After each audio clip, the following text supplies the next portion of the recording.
नमस्कार दोस्तों, आशा करता हूँ कि आप लोग अच्छे हैं। एंड आज के इस वीडियो में हम लोग डिस्कशन करेंगे कौटिल्य एंड इंडो पैसिफिक की।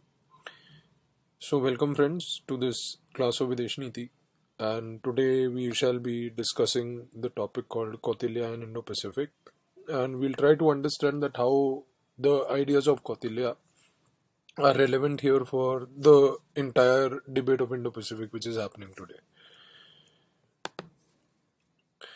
तो दोस्तों, सबसे पहली चीज़ ये है कि अगर हम इंडो पैसिफिक की बात करते हैं तो ये रीजन का एक अहमियत क्या है इसकी। अगर हम देखें तो विश्व के लेवल पर यहाँ पर व्यापार जो है आज की डेट में 65% व्यापार विश्व का यहाँ से होता है इंडो पैसिफिक से। तो आप समझ सकते हैं, उससे एक अंदाज़ा लगा सकते हैं कि इस एरिया में एक तरीके से कितना ज़्यादा व्यापार है।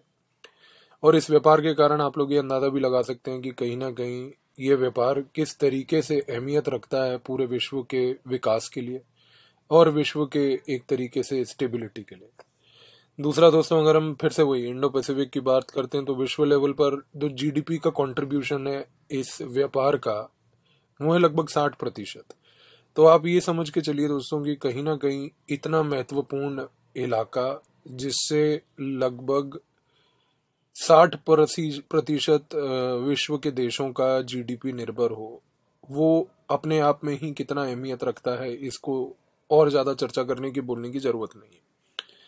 दोस्तों, यहाँ पर एक चीज़ जो और बड़ी महत्वपूर्ण है इंडो पैसिफिक में, वो ये है कि यहाँ पर जितने भी देश हैं इस पूरे इंडो पैसिफिक के रीजन में, वो सारे देश दोस्तों कहीं ना कहीं पिछले कई दशकों से एक तरीके से अर्थव्यवस्थिक तरीके से मजबूत हो रहे हैं। तो क्योंकि वो एक तरीके से अर्थव्यवस्थिक तरीके से मजबूत हो रहे हैं, तो हमने कहीं ना कहीं ऐसा देखा है कि जहाँ तक ये देश हैं, आने वाले समय में जो पूरे विश्व का विकास होगा या विश्व की अर्थव्यवस्था होगी, वो इन्हीं देशों पर निर्भर होगी। इसमें भारत एक बहुत बड़ा महत्वपूर्ण देश है, चीन है दूसरा, साउथ कोरिया है, जापान है, ऑस्ट्रेलिया है, इंडोनेशिया, मलेशिया, ऐसे देश हैं। तो यहाँ पर यदि हम देखने की कोशिश करें तो एक चीज़ तो स्पष्ट है दोस्तों कि कहीं ना कहीं अर्थव्यवस्थिक तौर से, कहीं ना कहीं राजनीतिक तौर से, कूटनीतिक तौर से, किसी भी तरीके से, किसी भी नज़रिए से आप देखना चाहें तो इंडो पैसिफिक ही एक तरीके से विश्व का भविष्य दिखता है। और हाल ही के समय में आप लोग ये सब बात भी जानते हैं कि अमेरिका ने ब्रिटेन के साथ मिलकर ऑस्ट्रेलिया के साथ एक यहाँ पर नया एक अलायंस क्रिएट किया है। उस अलायंस का नाम है ऑकस। तो ऑकस करके जो ये अलायंस है, ऑस्ट्रेलिया, यूनाइटेड किंगडम और यूएस, इनके तीनों के पहले शब्दों को लेकर ये अलायंस बना है। ये अलायंस एक न्यूक्लियर अलायंस है दोस्तों। इस न्यूक्लियर अलायंस में एक तरीके से पहली चीज देखने से भी आपको स्पष्ट होगी कि भारत इसका हिस्सा नहीं है। और दूसरी सबसे महत्वपूर्ण चीज ये है कि कहीं ना कहीं ये ऑकस अलायंस में न्यूक्लियर लेवल की सबमरीन्स का प्रयोग किया जाएगा पूरे इंडो पैसिफिक रीजन में। दोस्तों देखिए, मैंने आपको अभी एक साधारण तौर पे फैक्ट के बेसिस पे आपको बात बताई कि इंडो पैसिफिक का महत्व क्या है। 60% जीडीपी, 65% विश्व व्यापार इस इलाके से होना, ये अपने आप में ही एक बहुत बड़ी चीज़ बताता है कि किस तरीके से ये पूरा इलाका जो है इंडो पैसिफिक का दूसरे देशों के लिए या पूरे विश्व के लिए एक तरीके से महत्व रखता है। लेकिन दोस्तों, एक चीज़ हमें याद रखनी है कि यहाँ पर क्योंकि पिछले कई दशकों से जब से ये अर्थव्यवस्थिक तौर से देश बढ़ने लगे, इन देशों में विकास होने लगा। जब दोस्तों एक देश अर्थव्यवस्थिक तौर से मजबूत होता है तो जाहिर सी बात है कि उसके आसपास के देश कहीं ना कहीं मन मुटाव करके बैठ जाते हैं। और खास करके तब वो स्थिति ज्यादा होती है अगर आसपास के देश भी उसी तरीके से अर्थव्यवस्था को बढ़ावा दे रहे हों, अर्थव्यवस्था तरीके से मजबूत कर रहे हों। तो उस दौर से अगर देखा जाए तो कहीं ना कहीं एक चीज स्पष्ट ये भी होती है कि आज की डेट में इंडो पैसिफिक पूरे इस रीजन में बहुत सारे इनसिक्योर देश हैं। वो इनसिक्योर इसलिए भी हम कहते हैं कि कहीं ना कहीं देश एक दूसरे की तरक्की को देखकर खुश नहीं है, और इस कारण से ये हुआ है कि यहाँ पर एक नया ग्रुपिज्म चालू हुआ है। तो दोस्तों, एक चीज हमेशा से देखने को भी मिली है, और ये इंसानी व्यवहार में भी हम देखते हैं कि जब जब इंसान कहीं ना कहीं इनसिक्योर होता है तो वो ग्रुप बना लेता है। और ग्रुप बनाने का सबसे बड़ा महत्व ये होता है कि हम जब इकट्ठे होते हैं तो हमें एक सेंस ऑफ सिक्योरिटी होती है।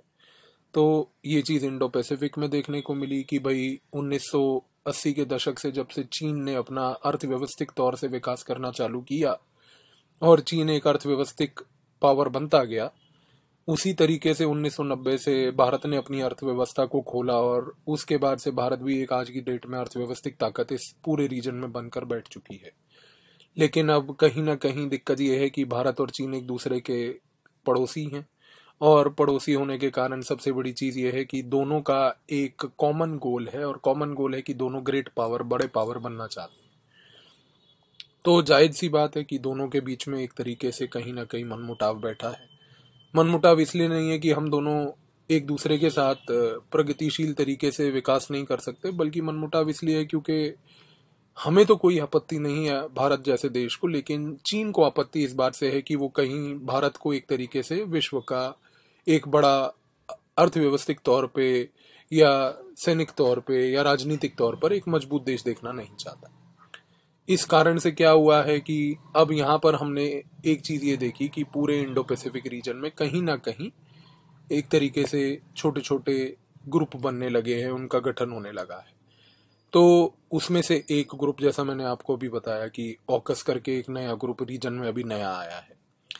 तो इसी नजरिए से अगर देखें तो अब समस्या ये उठती है कि दोस्तों, ये पूरा ऑकस हो, न्यूक्लियर सबमरीन का जैसे उसमें एक चर्चा की गई, उसका कहीं ना कहीं कौटिल्य से क्या लेना देना। कौटिल्य से लेना देना ये है दोस्तों, क्योंकि कौटिल्य ने जब अपनी अर्थशास्त्र लिखी तो उसमें उन्होंने एक डॉक्ट्राइन दिया, योगाक्षेमा का डॉक्ट्राइन। योगाक्षेमा का जो ये डॉक्ट्राइन है, ये दो शब्दों से बनता है दोस्तों। एक है योगा शब्द, योगा का मतलब होता है वो वाला योग नहीं जो हम योग करते हैं, बट योगा का मतलब योगक्षेमा में है कि चीजों को इकट्ठा करना, और क्षेमा का मतलब है कि वो इकट्ठा करके उनको एक तरीके से सुरक्षित रखना। तो चीजों को इकट्ठा करके सुरक्षित रखना, और एक तरीके से कौटिल्य ने जब ये शब्द का प्रयोग किया तो उन्होंने बोला कि राजा जो है वो अपनी प्रजा के लिए सिर्फ चीजें इकट्ठी नहीं करता है, बल्कि चीजें इकट्ठी करके उनको सुरक्षित भी रखता है।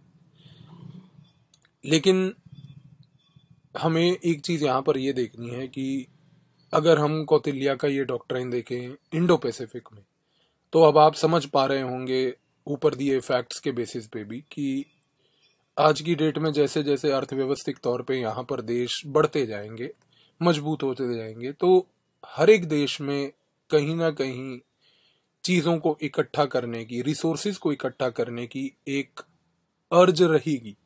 और जैसे जैसे वो अर्ज रहेगी, देशों में ये भी रहेगा कि वो इन सारे के सारे रिसोर्सेज को कहीं ना कहीं प्रोटेक्ट भी करें। देखिए दोस्तों, रिसोर्स लेना बुरी बात नहीं है, रिसोर्स का प्रयोग करना बुरी बात नहीं है, रिसोर्स को सिक्योर करके पोजेस करके रखना में भी बुरी बात नहीं है, लेकिन बुरी बात यह है कि दूसरे को रिसोर्स ना लेने देना। ये फर्क है दोस्तों भारत में और चीन में, कि भारत एक बात ये बोलता है कि सबके लिए सुरक्षा हो, सुरक्षा के साथ साथ सबका वेलबींग हो, और कहीं ना कहीं सब लोग एक तरीके से प्रगति में आगे बढ़े। लेकिन चीन का मानना यह है कि नहीं, केवल अगर प्रगति किसी की हो तो वो हमारी हो, दूसरों की प्रगति से हमें खुशी नहीं है। तो ये व्यवहार से कहीं ना कहीं कौटिल्य का योगक्षेमा डॉक्ट्राइन आज की डेट की इंडो पैसिफिक की स्थिति को समझाता है। आप लोग जब आंसर लिखे तो इस शब्द का प्रयोग जरूर कीजिएगा, क्योंकि ये थॉट से अगर आप लिंक करते हैं कि किस तरीके से कौटिल्य ने ये बात बोली थी कि रिसोर्स लीजिए और रिसोर्स लेके सबका वेलबींग पे ध्यान दीजिए, सबके एक तरीके से विकास पे ध्यान दीजिए, वो चीज आज की डेट में इंडो पैसिफिक में हमें देखने को नहीं मिल रही है। कौटिल्य ने एक बात और ये बोली थी योगक्षेमा डॉक्ट्राइन के अंदर ही कि यदि कोई देश ऐसा होता है जिसके दो तरफ या तीन तरफ या चार तरफ से जमीनी तौर पर अगर उसको कहीं ना कहीं घिराया जाता है, और खास करके वैरियों के दौर घिराया जाता है, तो उसको वो आउटलेट ढूंढना चाहिए जहां पर वो डोमिनेट कर पाए। अगर हम भारत की स्थिति देखें तो ये बात जायज़ है कि एक तरफ पे पाकिस्तान हमारे पीछे लगा है, एक तरफ हमारे चीन लगा है। पाकिस्तान के साथ हम कहीं ना कहीं फंसे हुए हैं लाइन ऑफ कंट्रोल को लेके पूरा, और चीन को लेके लाइन ऑफ एक्चुअल कंट्रोल जो इंडो चाइना बाउंड्री जिसको हम बोलते हैं, वहां पर भी हम लोग एक तरीके से फंसे हुए हैं। देखिए, ये दो वैरी हमें इन्हीं दो इलाकों में अटकाए रखेंगे, ये वहां से हमारे को छुटकारा नहीं पाने देंगे, क्योंकि इसमें इनका फायदा है अगर भारत वहां इकट्ठा रहा, अटका रहा। तो हमें क्या करना चाहिए उस कॉन्टेक्स्ट में? अगर हम कौटिल्य की इस दी हुई एडवाइस को माने तो कौटिल्य बोलते हैं कि भारत को उस एरिया में डोमिनेट करना चाहिए जो कि जल स्तर है, जैसे कि हमारा पानी है, जो कि हमारा पूरा एक तरीके से ओशन है।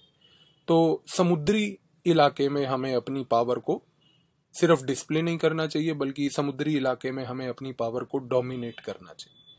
तो दोस्तों, आज की डेट में ये इनसाइट को अगर आप फिर से इंडो पैसिफिक में लगाते हैं तो कहीं ना कहीं चीज वही देखने को मिल रही है कि हम ये बोलना चाह रहे हैं कि एक तरीके से अगर भारत को लाइन ऑफ कंट्रोल और लाइन ऑफ एक्चुअल कंट्रोल पे लॉक किया जा रहा है, तो भारत को घबराना नहीं है। भारत के पास पूरा इंडियन ओशन है, इंडियन ओशन के साथ साथ पैसिफिक ओशन है, जहां पर विश्व का 65% का व्यापार है।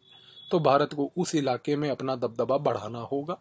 और उस नजरिए से अगर हम देखें तो भारत की जो नीतियां हैं, खास करके विदेश नीति, इस तौर से कि वो एक इंडो पैसिफिक हो या क्वाड्रिलैटरल सिक्योरिटी ग्रुप जिसको क्वाड बोलते हैं, उसका अगर वो हिस्सा है, तो कहीं ना कहीं वो चीजें हमें इसलिए समझ आ रही हैं क्योंकि वो चीजें कौटिल्य भी बोलकर गए थे कि अगर आप एक तरीके से जमीनी तौर पर ब्लॉक्ड हैं तो कहीं ना कहीं आप पानी लेवल पर अपना प्रेजेंस बढ़ाइए। So friends, if you look at what is the relevance of Kautilya in Indo-Pacific, while that is a point of debate, let's first understand that what exactly is Indo-Pacific and why is it important. Indo-Pacific is basically a geopolitical construct. So it's a thought which basically the countries have in their mind. But just by merely being a geopolitical construct is not the case. If you look at the facts, then the first important thing is that 65% of the global trade today happens through the Indo-Pacific. And this 65% of the global trade contributes to 60% of the world GDP. This itself is a proof of what is the economic significance of the Indo-Pacific region today.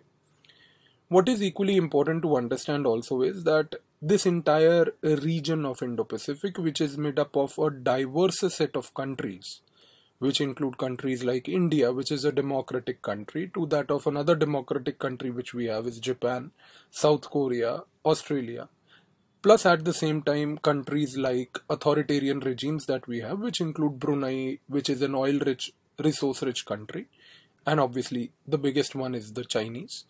And then we have also North Korea, which is not, we can say that it's an Indo-Pacific country, but yes, it's a part of the region.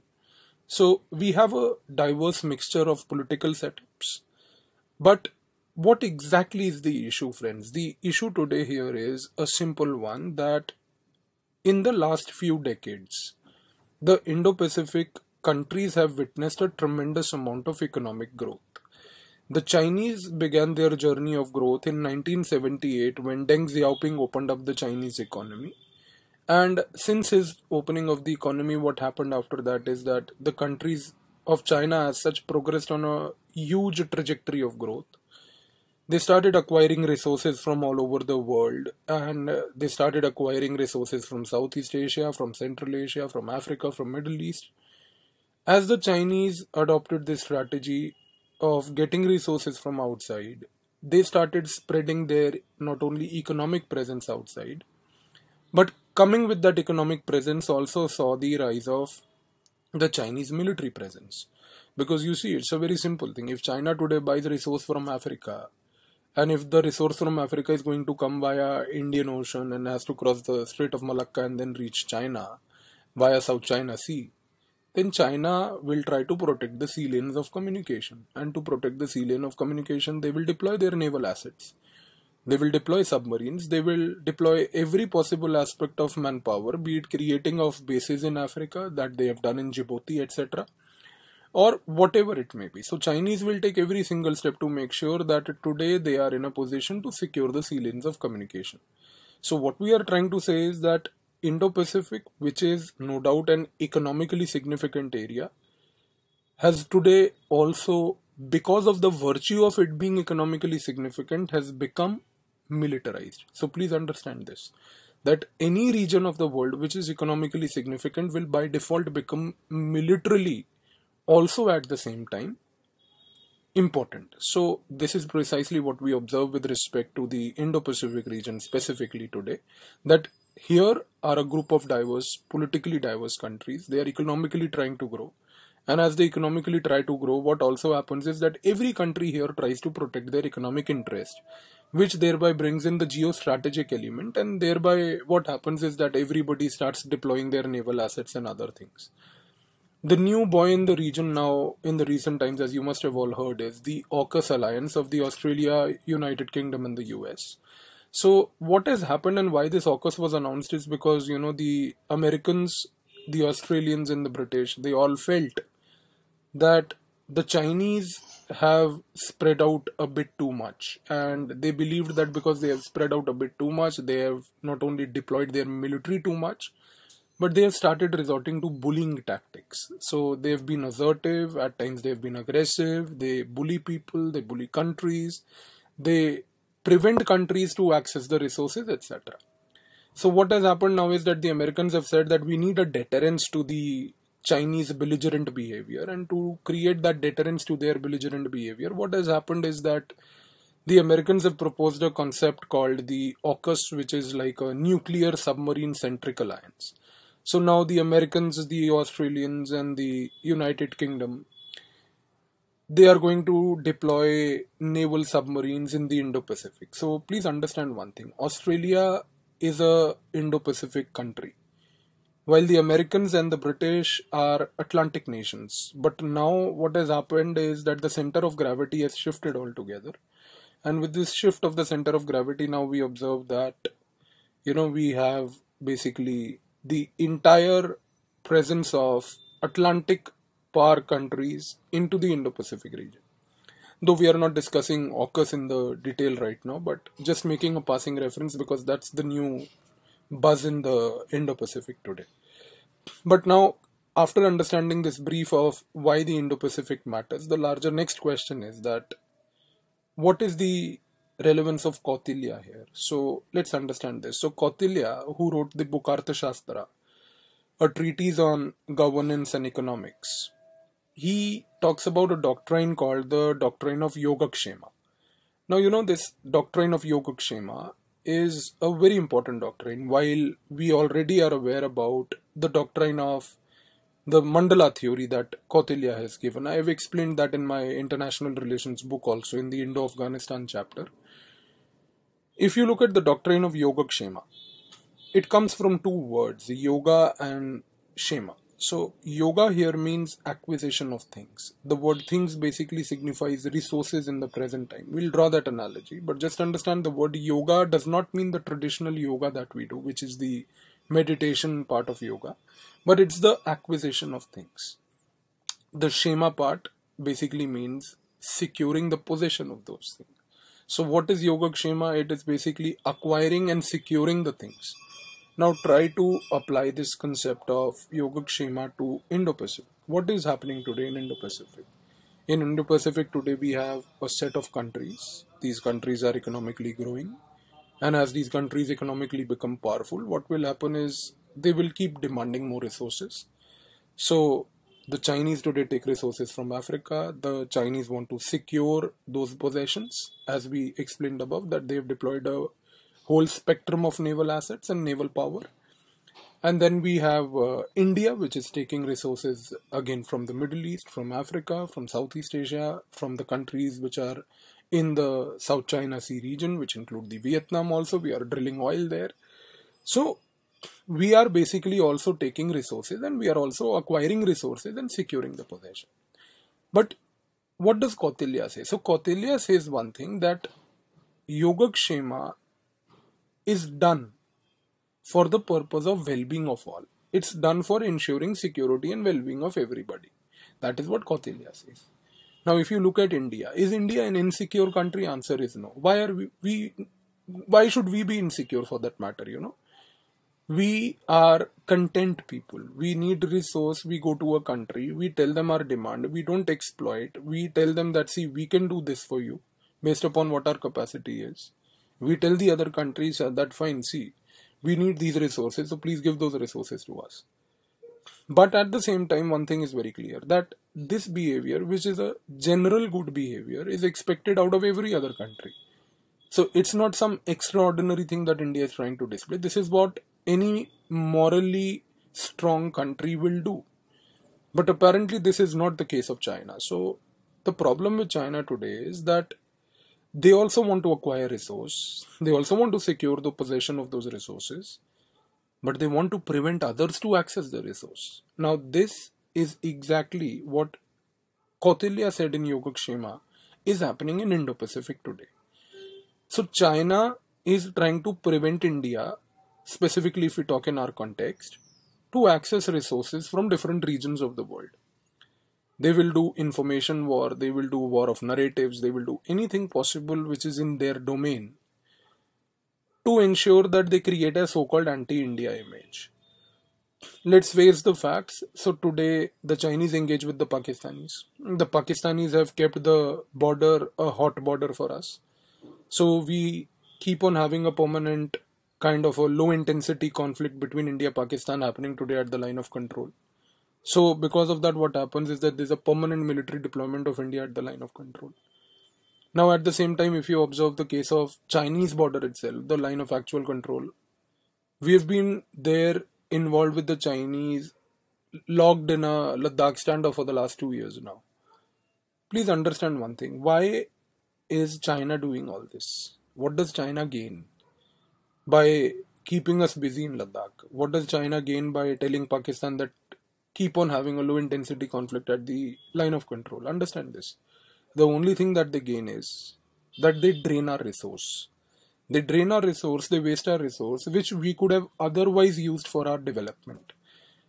That is their strategy. That is what they want to do. So they have kept us locked at the land. So understand now what Kautilya says. Kautilya says that if your adversary, which is China, is working with another adversary, which is Pakistan, and is locking you at the land level, LOC and the LAC, then you dominate that area which they are not into, which is the Indian Ocean. That is what we say.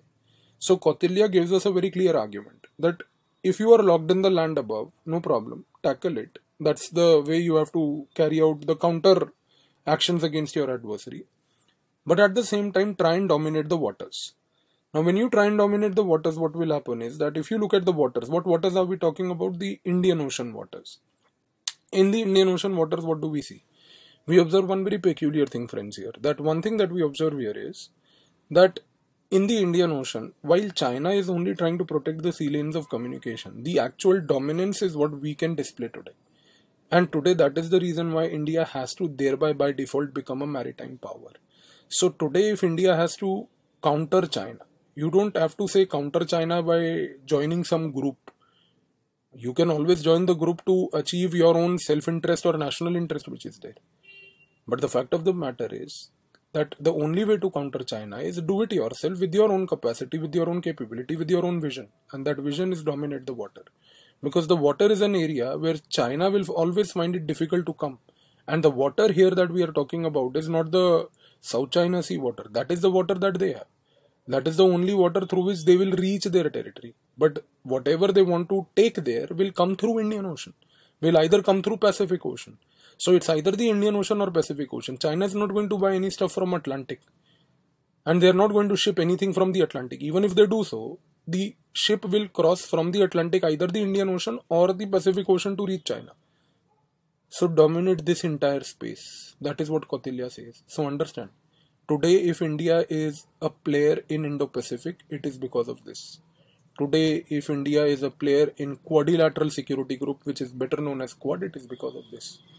So you have to understand this. You have to understand the fact that today, every presence of ours in the Indo-Pacific is bound to irritate the Chinese, because they know the fact that we are following the Kautilyan strategy of Yogakshema.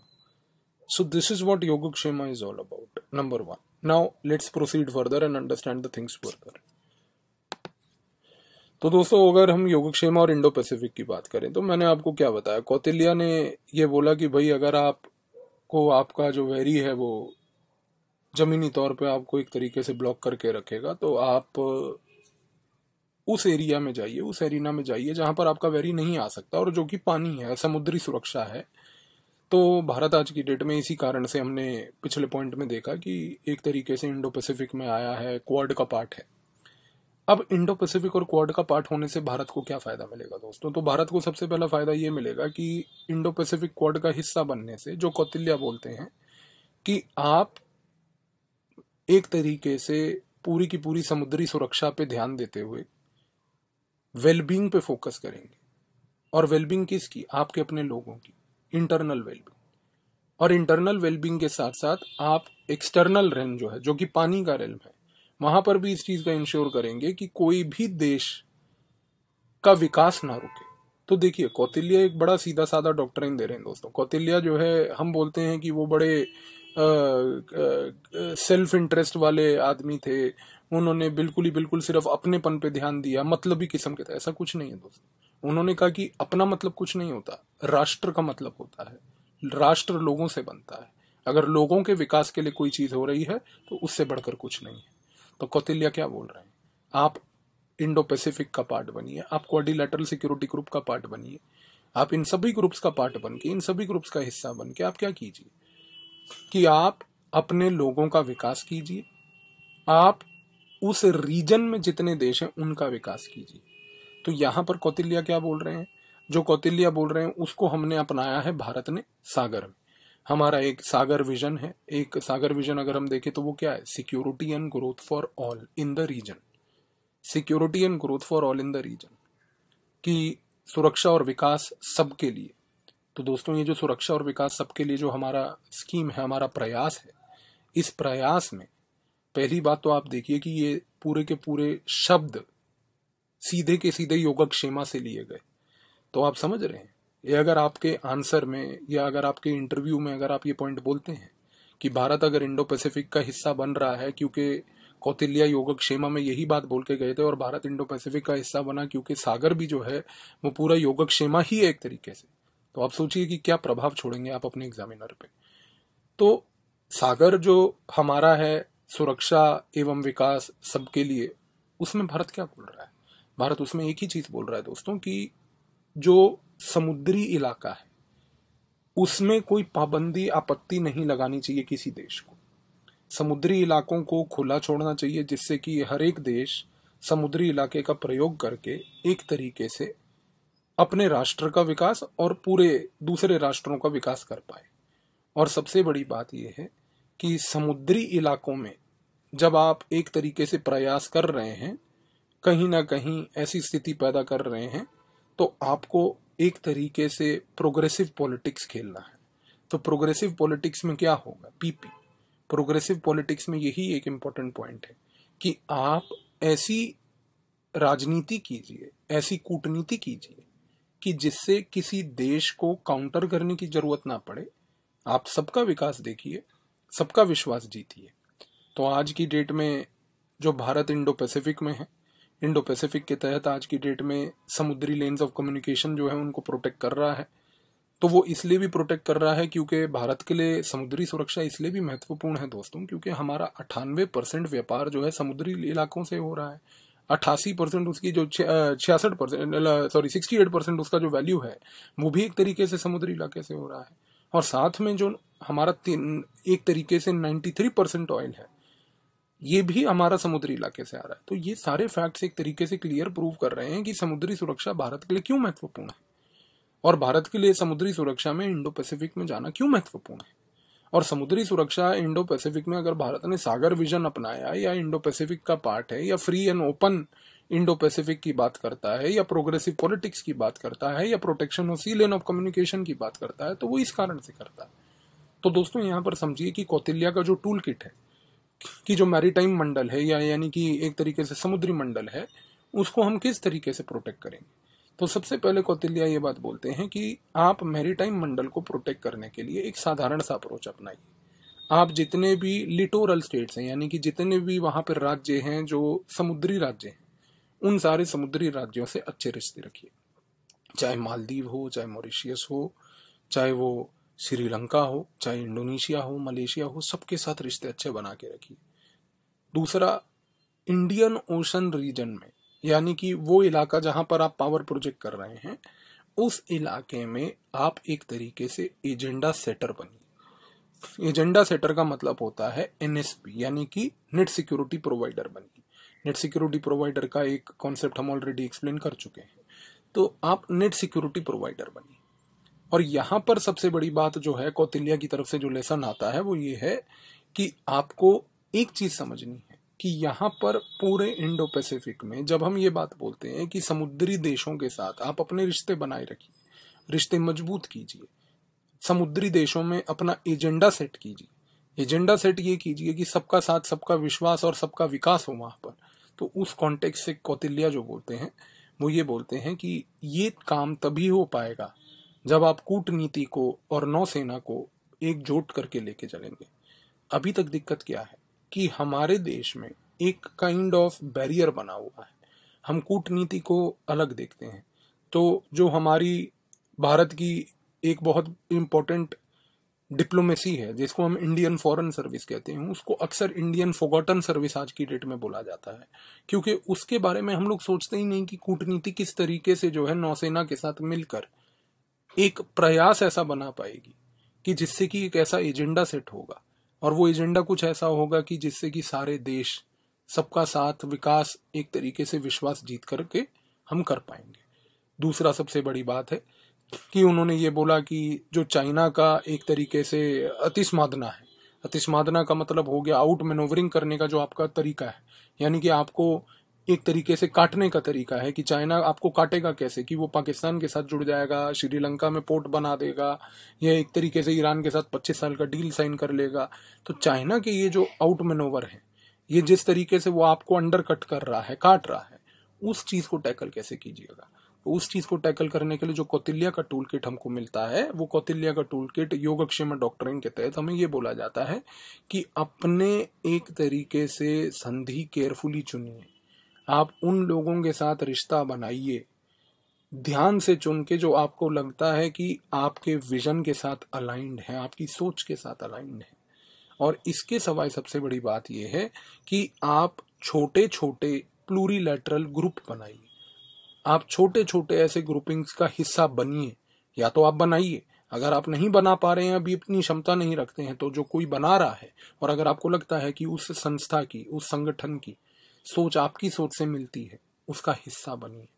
इसी कारण से मैं फिर वही बात बोलता हूं कि इसी कारण से भारत आज की डेट में क्वाड का हिस्सा है, ऑकस का नहीं है।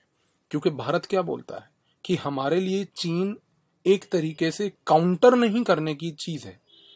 चीन का ठीक है, जो व्यवहार है हमें नहीं पसंद है, हम उस व्यवहार से ना खुश हैं, लेकिन हमें उतने लेवल की इनसिक्योरिटी नहीं है जितनी अमेरिका जैसे देश को है। तो अमेरिका अपना अगर न्यूक्लियर सबमरीन लाके ऑकस में लगा देगा तो हमें कोई दिक्कत नहीं है। इस कारण से हमें ऑकस को अलग तरीके से देखना है, हमें क्वाड को एक positive proactive agenda setting platform की तरह देखना है कि क्वाड हमारे को वो ऑफर कर रहा है। तो यहां पर आप समझने की कोशिश कीजिए कि टोटल इशू ये है कि हमारा पूरा अंडरस्टैंडिंग इसी तरीके से बैठना चाहिए। So friends, when we look at Yogakshema in Indo Pacific, we observe one thing. Kautilya today has said that if your adversary has locked you at the land level, you dominate the maritime space. Now the question arises, why do you dominate the maritime space? You dominate the maritime space because in the maritime space there are two things. When you dominate the maritime space, the dominance here is basically with the objective of well-being and security for everyone. It's not for the purpose of power aggression. That is number one difference that we have understood. Second thing is, that he says that if you dominate the maritime space with the objective of ensuring that there is security and well-being and prosperity for all, what will happen is that the same prosperity, same well-being, same security will benefit you internally. Because just imagine for a moment, think for a moment, hypothesize for a moment in your mind, if Indo-Pacific is peaceful. If Indo-Pacific is peaceful, what is going to be the consequence? The consequence of this is going to be very simple. That today, if let's assume that the Indo-Pacific is going to be peaceful, India will get a vast space to grow more aggressively. So why it is important for us to become a player in the water and dominate the water, and dominate the water not for the purpose of being aggressive there, but dominate the water for the purpose of primarily ensuring well-being, prosperity and security for all, is because our internal growth matters for that. That is the reason why Kautilya says that balance the external realm and the internal realm. The external realm is the water, and your internal realm is your own growth, which is contingent upon the way you dominate and manage the water. It is in this context that we have to see that India has launched the Sagar program. What is Sagar? Sagar is security and growth for all. And what did Yogakshema say? Yogakshema exactly said this: securing the possessions that you acquire. So in fact, if you observe carefully, friends, the Sagar is verbatim Yogakshema in practice. When you write an answer in the mains or when you talk to your interviewer, please mention this. Because you are bound to get a question on Indo-Pacific, whether it is the interview or whether it is the, your mains examination. Everywhere mention this very clear-cut fact that under the Sagar initiative, India wants a free and open Indo-Pacific. We want to have progressive politics. The progressive politics here is that we want to protect sea lanes of communication. We want to ensure that there is security, there is growth, there is prosperity for everybody. And the Sagar, that is security and growth for all, is verbatim Yogakshema in new name today. So it is the same philosophy guiding us. This is important today to dominate the maritime sphere because India's 98% trade happens through water. 68% value of our trade comes through the sea. 93% of our oil comes from the water. So it is imperative for us to make sure that we are in a position that we secure this, stabilize this, make it peaceful, the water, so that everybody has a right to grow. So what is the Kautilyan toolkit? The Kautilyan toolkit for the maritime mandal is very clear. You build your relationship with all the littoral states. So be it Maldives, be it Sri Lanka, be it Indonesia, be it Malaysia, any littoral state, be it Myanmar for that matter, which is an important state in the region. So any state which is a littoral state from the Indian Ocean to Pacific Ocean, and when we say Pacific Ocean, we go to Oceania, we go to Pacific Island Forums, we go to Australia, New Zealand, everyone. So build a strong relationship with everybody. Do agenda setting in the Indian Ocean region. The agenda setting here does not mean you dominate again. Please remember, the word dominate is what Kautilya is using, the word dominate is what we are using, but the word dominate is not the literal meaning of the word dominate. The word dominate is to set agenda for ensuring security and growth for everyone. The agenda is to ensure that everybody grows, there is a trust for everybody. That can only happen when you are a net security provider. And what is a net security provider? We have done it in a separate video. So become a net security provider. Set the agenda. The agenda should be of ensuring security, peace, stability, growth, development for everybody in the region. The only way to do this is that bring together your Navy and Foreign Services. Indian Foreign Services has been often called as the Indian Forgotten Service. See, how do you build strong relations in the littoral states? You do that only obviously with your diplomacy. So your foreign service is going to play a very important role. How do you ensure security, growth, stability, peace for everybody? You will do that by Navy. Navy cannot work in a separate silo and foreign service cannot work in a separate silo. They have to work together. So you have to break the silos, bring these two together, ensure that they are together, make sure that they work in a sync manner. And this synced manner in which they work ensures the security and growth. So how do you manage the Chinese, maneuvers that they do? Or how do you counter the Chinese outmaneuvers? How do you do that? So this is a simple thing. You select your allies very carefully. Understand which are those countries with which your vision collaborates. Our vision collaborates with the Americans. They also want a free, open Indo-Pacific. Our vision today matches with the Vietnamese. Our vision today matches with the South Koreans. It matches with the Japanese. It matches with the Australians. So identify those countries carefully with whom your vision synchronizes. Go for plurilateralism. Plurilateralism means that, join those groups so that you're a rule maker in those groups. For example, Quad. We look at Quad today as a positive, proactive, agenda setting group. We don't want to be a part of AUKUS. We were not even offered a part of AUKUS, and we would never be a part of AUKUS because AUKUS is a security alliance with a nuclear element into it. Are we into, kind of military stuff? No. For us, what is the relevance of military? What is the relevance of Navy? Just to protect the sea lanes of communication. Because what is our ultimate objective for Indo-Pacific? Our ultimate objective for Indo-Pacific is that there should be security, growth, stability, peace, and development for everyone. So, try creating a policy which has a mixture of all these toolkits, and thereby you'll be able to dominate the waters. This is the insight we learn from Kautilya, and how is Kautilya relevant in Indo-Pacific. So I hope this discussion was helpful to you, and I hope this discussion will add value to your knowledge base and enable you to write good answers, and also at the same time speak more eloquently when it comes to your interview. Thank you.